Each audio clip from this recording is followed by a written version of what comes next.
soyez les bienvenus à ce rendez-vous d'information, les titres sommaires de ce journal. La première dame Dominique Ouattara lance à Toumoudi une campagne nationale de distribution de 15 000 kits scolaires pour l'année 2022-2023, une action sociale pour contribuer à la scolarisation des écoliers issus de milieux défavorisés dans le pays. La Côte d'Ivoire représentée aux assemblées annuelles du Fonds monétaire international et du groupe de la Banque mondiale. Le Premier ministre et la délégation ivoirienne s'activent à présenter les opportunités d'investissement en Côte d'Ivoire en présentant la vision 2030 du chef de l'État, Alassane Ouattara. Et puis hors de chez nous, les assises nationales du Burkina Faso, le capitaine Ibrahim Traoré est nommé ce vendredi président de la transition. Cette réunion des forces vives de la nation burkinabé devrait aussi adopter une nouvelle charte de la transition. Bienvenue dans ce 23h. Une campagne de distribution de kits scolaires à l'échelle nationale est lancée par la première dame Dominique Ouattara à Toumoudi, une action sociale de la Fondation Children of Africa qui contribuera à la scolarisation d'écoliers de milieux défavorisés.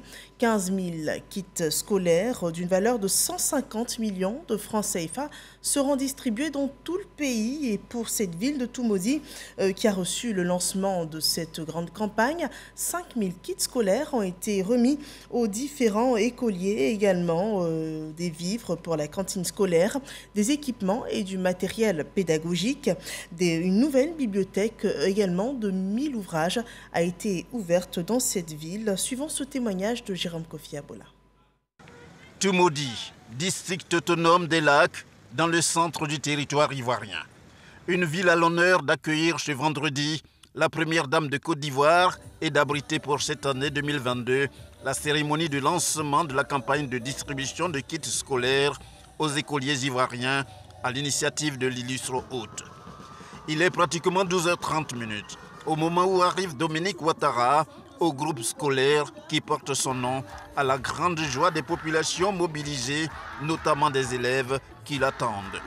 Une fois encore, la présidente de Children of Africa, qui ne calcule pas quand il s'agit de donner, vient faire des heureux qui ne cachent pas leur reconnaissance. Par ma voix, tous les élèves de la région du Bélier vous disent Akwaba. Akwaba, maman Dominique. Merci maman pour ta générosité et ton amour pour les enfants de Côte d'Ivoire. Maman Dominique, Mo. Madame la Première Dame, votre visite nous remplit d'une joie immense, car elle fera briller non seulement les yeux, mais surtout l'esprit des enfants à qui vous venez remettre des kits scolaires. Ces cahiers, ces stylos sont des outils pour faire reculer les frontières de l'ignorance et de l'analphabétisme. Ils sont la daba et la charrue de l'esprit qui ensemencent la bonne graine pour la récolte du futur. Merci pour cet honneur que vous faites aux populations de Toumoudi, car cette visite restera gravée pendant longtemps dans nos mémoires. La ministre de l'Éducation nationale et de l'alphabétisation, en tant que ministre de tutelle, estime que la distribution de kits scolaires par la Fondation Children of Africa cadre bien avec la vision du gouvernement pour une Côte d'Ivoire solidaire. La distribution des kits scolaires participe du soutien de l'État aux familles en vue d'une école inclusive qui donne des chances égales à tous les enfants de Côte d'Ivoire pour l'accès au savoir. La distribution des kits scolaires contribue à traduire en réalité la vision de la Côte d'Ivoire solidaire de son Excellence, Monsieur le Président de la République, Monsieur Alassane Ouattara.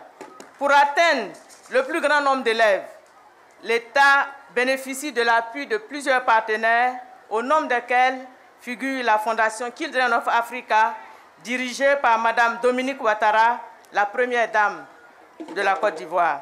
Mesdames et messieurs, avec la Fondation Children of Africa, l'école ivoirienne rime avec qualité, excellence, inclusion et équité. Pour la première dame de Côte d'Ivoire, aider à l'éducation des enfants à travers cette campagne est comme un sacerdoce dont elle ne peut jamais se départir. Chers parents de Toumoudi, j'avais hâte d'être avec vous pour vous témoigner mon affection et ma solidarité.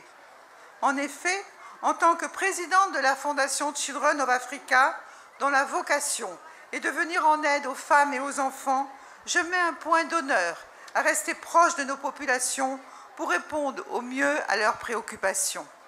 Ainsi, comme vous le savez, depuis sa création en 1998, la Fondation Children of Africa mène des actions sociales dans les secteurs de la santé, de l'éducation et du social. Dans le domaine de l'éducation, l'une de nos activités majeures consiste chaque année à distribuer gratuitement des kits scolaires à des milliers de nos élèves. À ce jour, 150 000 kits scolaires ont été offerts aux enfants des milieux défavorisés à travers toute la Côte d'Ivoire pour leur permettre de mener leur scolarité sans encombre et aspirer à un avenir radieux.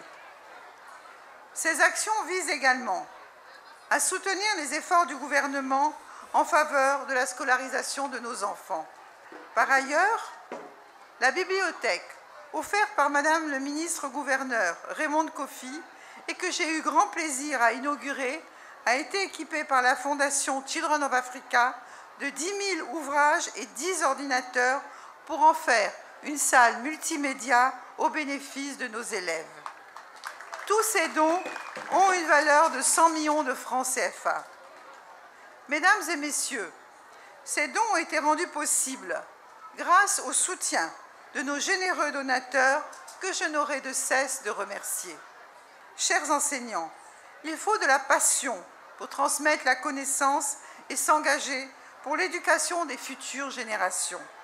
Et vous avez fait le choix de prendre cette noble responsabilité.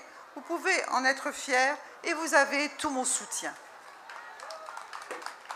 Chers parents, en ce qui vous concerne, j'émets le vœu que nos enfants puissent réussir brillamment leurs études et faire notre fierté.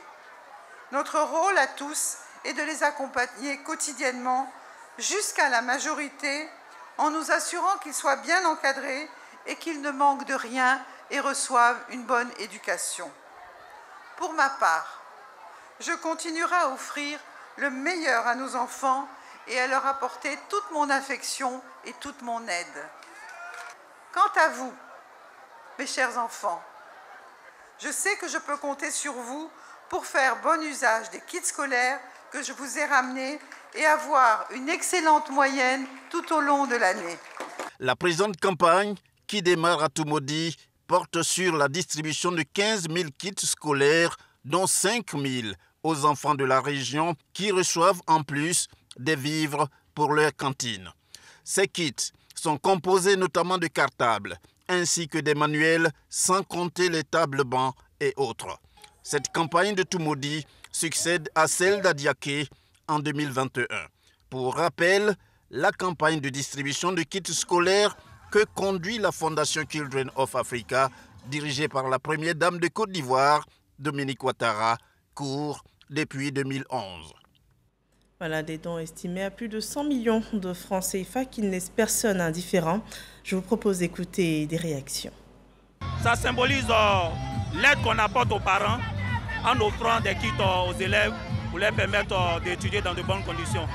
Nous remercions vraiment la première dame pour cette aide-là. Chez nous, on dit donner à manger aux enfants, c'est les détourner de la voie de la délinquance et les maintenir dans une école. Donc on lui dit grand merci pour ce geste et nous prions Dieu pour qu'elle vive longtemps pour le bonheur des enfants de Côte d'Ivoire. Je dis merci à maman Dominique pour sa générosité. Les kits vont nous permettre d'alléger nos dépenses. Nous disons grand merci à la première dame parce que ça nous permet en un mot de diminuer aussi nos dépenses et aussi ça nous donne le courage d'amener nos enfants à l'école. Vraiment merci à la première dame et merci aussi au président de la République. Les femmes sont également bénéficiaires de ce déplacement de la première dame à Toumoudi. Le capital du FAFSI a été revu à la hausse avec une enveloppe de 300 millions de francs CFA supplémentaires. Un budget de 1,5 milliard de francs CFA pour l'accompagnement des femmes dans cette région du pays est donc disponible. À suivre le compte-rendu de Mahama Traoré dans nos prochaines éditions. Le Premier ministre Patrick Achi participe à New York aux assemblées annuelles du Fonds monétaire international et du groupe de la Banque mondiale. Plusieurs défis économiques mondiaux mobiliseront les échanges et pour sa part, la Côte d'Ivoire devrait présenter les potentialités d'investissement dans le pays. Elle vise également à expliquer les réformes mises en œuvre pour consolider la gouvernance économique et financière de la Côte d'Ivoire ces 12 dernières années est caractérisée par une forte croissance économique et un cadre macroéconomique de qualité malgré les conjonctions des crises économiques, politiques et militaires. Nos envoyés spéciaux Adama Koné et Kéré Adama nous en disent davantage. L'économie mondiale est à la croisée des chemins. Nous sommes devant une transformation fondamentale. Nous sommes passés d'une période de stabilité relative avec des taux bas, une inflation faible, à une période de taux élevés, d'inflation élevée et de beaucoup plus d'incertitudes. Et alors que les tensions géopolitiques rendent la coopération mondiale beaucoup plus difficile. Nous entrons ainsi dans une nouvelle zone de danger. À la séance plénière d'ouverture des assemblées annuelles du Fonds monétaire international et du groupe de la Banque mondiale, les différents intervenants ont engagé les 190 pays participants à une réflexion profonde. Cet exercice est déjà en cours pour la délégation ivoirienne. Les pays développés, je dirais, sont en train de réfléchir à ces solutions-là, mais également, ils sont également en train de voir comment on peut appuyer les pays qui sont en développement comme les nôtres, qui sont dans des situations encore beaucoup plus difficiles. Donc face à tous ces contraintes et tous ces enjeux, l'objectif ici sera d'échanger avec les partenaires pour voir quelles sont les solutions qu'ensemble nous devons trouver. Mais nous avons confiance, nous avons la chance d'avoir un président de la République qui jusqu'à aujourd'hui a su nous aider à relever les défis encore plus importants auxquels on a eu à faire face. Donc nous sommes confiants qu'avec la vision et le leadership du chef de l'État, avec une équipe gouvernementale engagée et un peuple derrière son chef, la Côte d'Ivoire saura une fois de plus tirer son épingle du jeu. Au niveau mondial, la croissance est estimée à 2,7% en 2023. Les gendarmes de l'économie mondiale préconisent alors un bon équilibre entre les politiques budgétaires et monétaires, tout en accordant une priorité aux ménages vulnérables.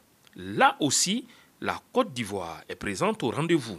Nous avons une inflation qui est quand même contenue pour la Côte d'Ivoire.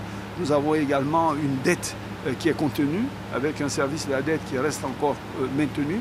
Nous avons des efforts énormes que le président a fait sur les rémunérations des fonctionnaires et les prix qui ont été octroyés aux paysans pour les productions, en tout cas concernant le café, le cacao, comme vous avez vu. Tout ce qui peut être fait au niveau des filets sociaux pour permettre surtout aux ménages les plus faibles de tenir le choc de cette menace, je dirais, de récession mondiale.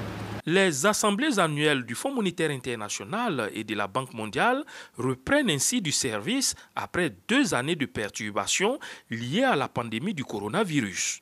Environ 4000 participants sont présents à Washington, la capitale fédérale américaine.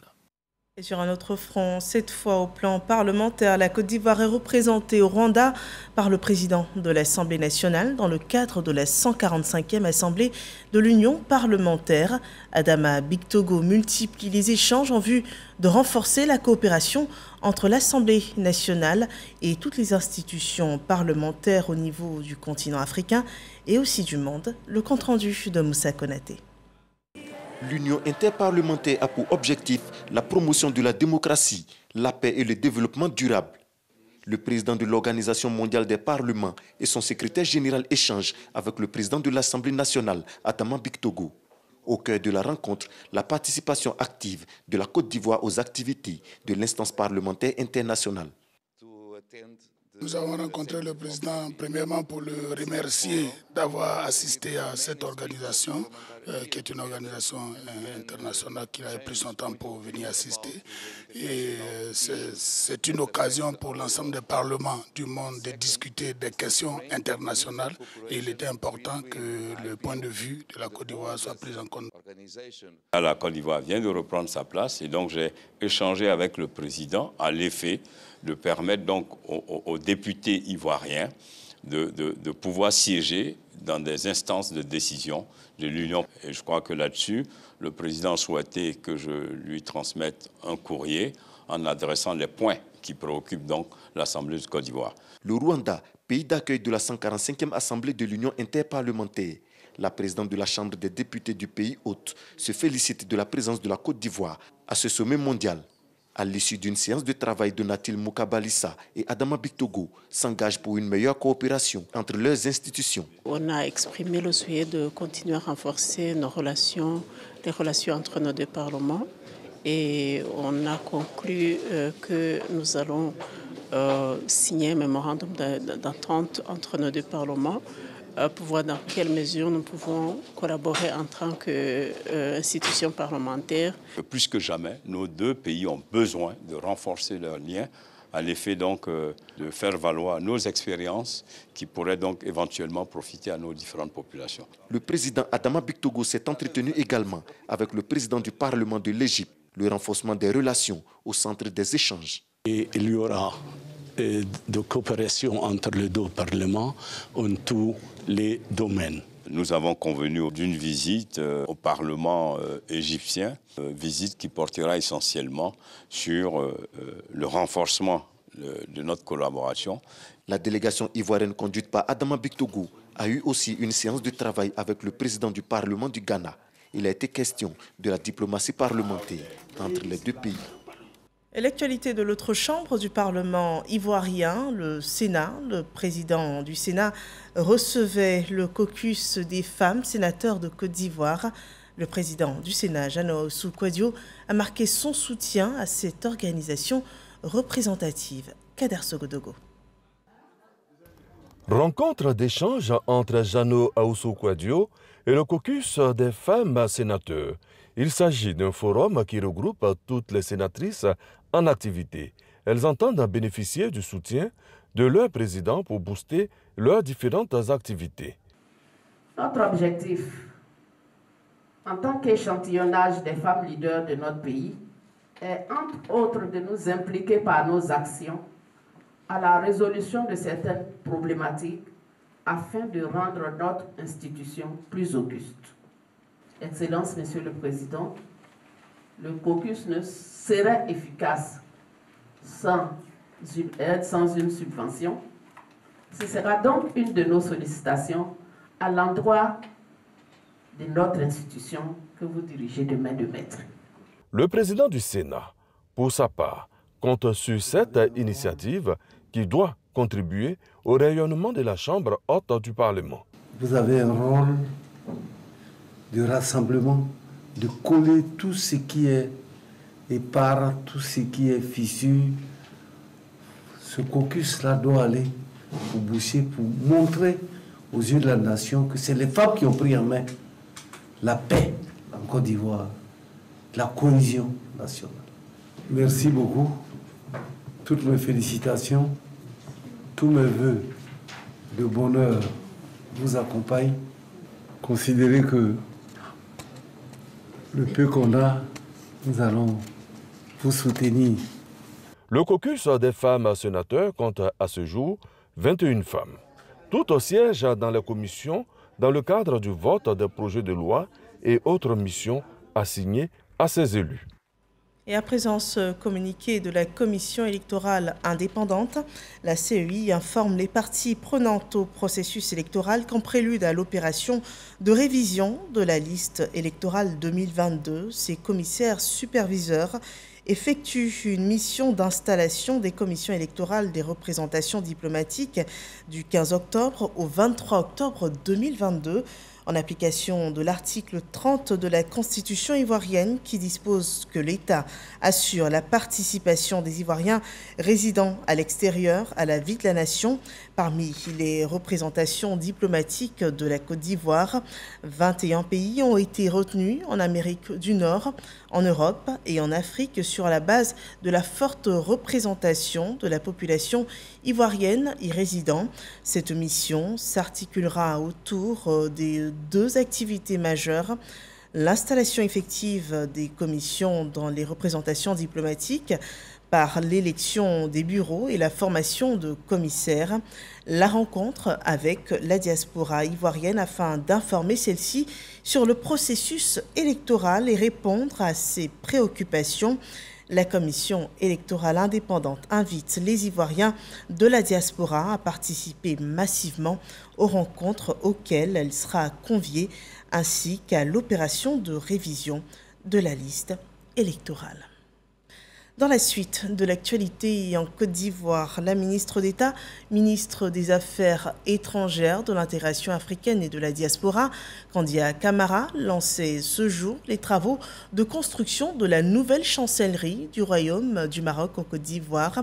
Cet édifice d'une valeur de plus de 3 milliards de francs CFA viendra renforcer davantage la coopération entre la Côte d'Ivoire et le Maroc.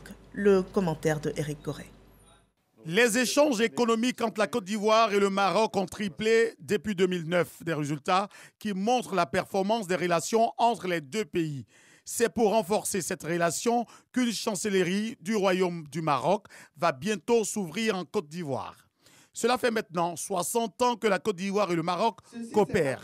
Établis depuis 1962 par le roi Hassan II et le président Félix Houphouët-Boigny, les relations entre les deux pays sont en pleine expansion. Cet édifice qui sera construit en 24 mois, qui est bâti sur une superficie d'environ 1700 mètres carrés et qui fera autour de 3500 mètres carrés couverts, donc avec 2 sous-sols et 3 étages, 3 niveaux qui seront dédiés donc aux différents services d'ambassade. Et nous espérons encore une fois que cet édifice sera une icône supplémentaire dans la relation exceptionnelle qui relie le Maroc à la Côte d'Ivoire. Au vu des performances, la ministre d'État, ministre des Affaires étrangères, de l'intégration africaine et de la diaspora s'est donc réjouie de tous les investissements du royaume chérifien sur le sol ivoirien.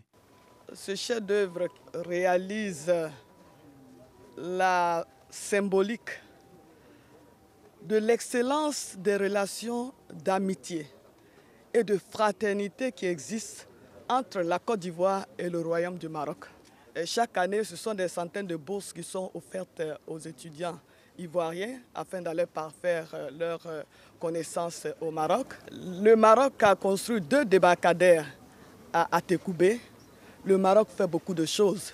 Débuté le 20 septembre 2022, les travaux de cette future chancellerie marocaine prendront fin en 2024.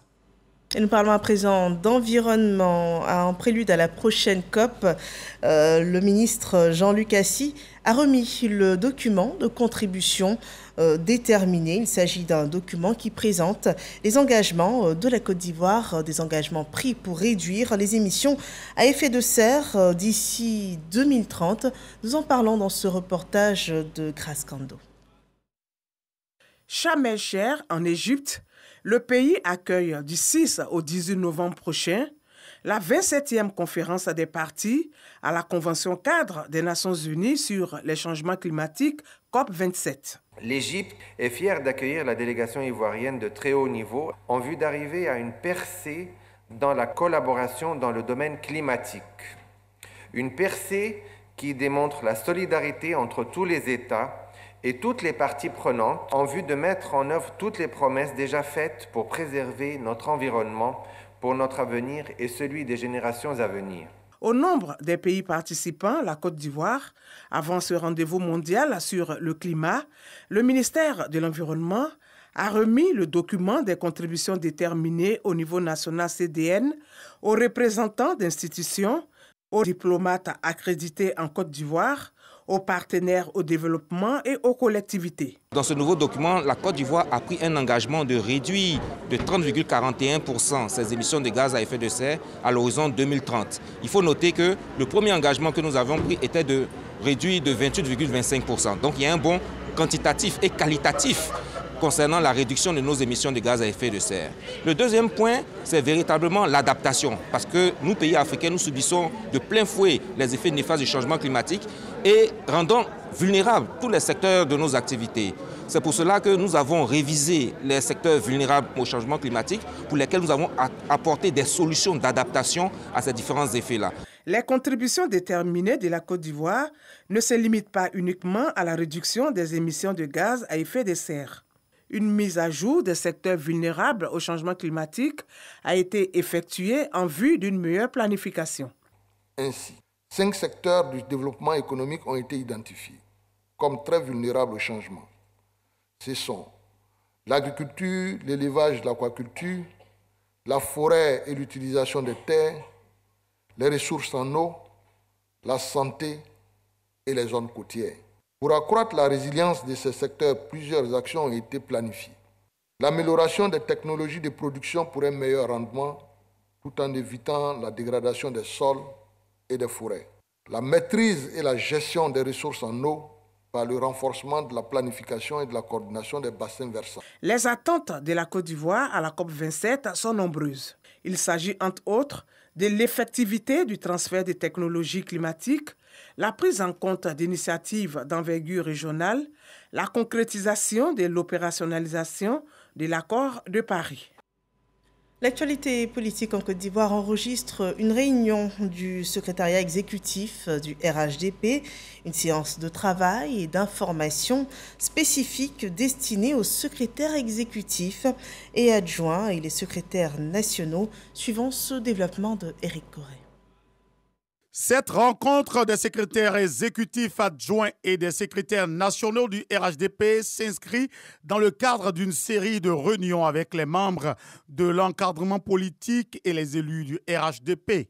Cissé Bakongo a présenté son cabinet, non sans aborder les travaux de rénovation qui touchent le siège du parti. Il est revenu sur les orientations du secrétariat exécutif, à savoir la cohésion, la discipline, l'engagement, la loyauté, la solidarité à l'égard des militants, la proximité avec les militants et la vulgarisation des tests du parti par la formation des militants à la culture. Nous avons besoin, nous tous, autant que nous sommes, de formation. De formation parce que d'abord la formation, ce n'est pas une donnée, c'est une quête continue. Une quête continue. Il faut que nous continuions donc de nous former pour avoir une culture politique éprouvée. Les secrétaires exécutifs adjoints et les secrétaires nationaux sont invités à s'inscrire dans la continuité et à toujours travailler en équipe. Dans le secteur des médias, le groupe RTI présente une nouvelle charte organisationnelle. L'entreprise se positionne par ses missions et ses valeurs comme une entreprise qui demeure compétitive, une entreprise pour tous et compétitive et leader du secteur de l'audiovisuel en Côte d'Ivoire et en Afrique francophone à l'horizon 2030. Une rencontre que résument Willy Kwa et Franck Quadio. La radiodiffusion télévision ivoirienne RTI, qui depuis quelques années s'est inscrite dans une démarche qualité en vue de répondre présent dans le concert des entreprises modernes et performantes, sauf une charte organisationnelle. Lors de la présentation de cette charte aux agents, Essie Huberson, le directeur des ressources humaines, est revenu sur le processus d'élaboration de la charte de la RTI. La RTI, depuis quelques années, s'est inscrite dans une démarche de transformation profonde. C'est une exigence de l'environnement concurrentiel, au risque d'être en marge de l'évolution du marché, des attentes des clients et du personnel. Elle permet d'atteindre les objectifs financiers, stratégiques et opérationnels, en touchant l'ensemble des activités de cette entreprise. 10 valeurs que tout le personnel de la radiodiffusion télévision ivoirienne doivent s'approprier pour le bon fonctionnement de l'entreprise. C'est une vision de la direction générale du grand comité de management c'est une forme de carte d'identité, une forme de ligne de conduite. Je dirais qu'il faut être beaucoup plus passionné. C'est la valeur que je retiens. Je souhaiterais que chacun des agents de la RTI, radio comme télé, puisse s'approprier donc ces valeurs-là, afin d'être toujours à la place qui nous revient de droit, c'est-à-dire à la place des leaders. Satisfaction du client, intégrité, crédibilité, passion, mérite et compétitivité sont entre autres les 10 valeurs auxquelles les agents doivent se référer dans toutes leurs démarches. Fosseni Dambélé, le directeur général, veut ainsi formaliser les missions, la vision et les valeurs de la RTI vis-à-vis de ses agents, des clients et des auditeurs. Pour satisfaire le client, il faut que le travailleur que je suis à la RTI aille au-delà de ce que la mission classique qu'on lui donne. Donc l'agent de la RTI doit se poser la question, qu'est-ce que je fais pour que ce client-là soit satisfait? C'est cet engagement-là que nous prenons à travers ce slogan « Repoussons nos limites ». La charte organisationnelle, un instrument du groupe RTI auquel les agents doivent accorder plus d'attention pour un développement inclusif. Voilà, la RTI qui invite tous ses agents à repousser les limites. La présentation de cette nouvelle charte du groupe est résumée par Sephora Zegui. Nous passons à l'actualité à l'international où une autre charte est en ce moment à l'étude. C'est au Burkina Faso. Il s'agit d'une nouvelle charte de la transition. Objet principal des assises nationales qui ont débuté ce vendredi à Ouagadougou. 300 délégués des partis politiques, de la société civile, des militaires et des autorités coutumières y participent. L'autre point important de cette rencontre, c'est la nomination ce vendredi du capitaine Ibrahim Traoré en tant que chef de l'État, qualité de président de la transition. Cela 2 semaines après le coup d'État qui a renversé le lieutenant-colonel Paul-Henri Sandaogo Damiba. À 34 ans, Ibrahim Traoré est le plus jeune chef d'État au monde.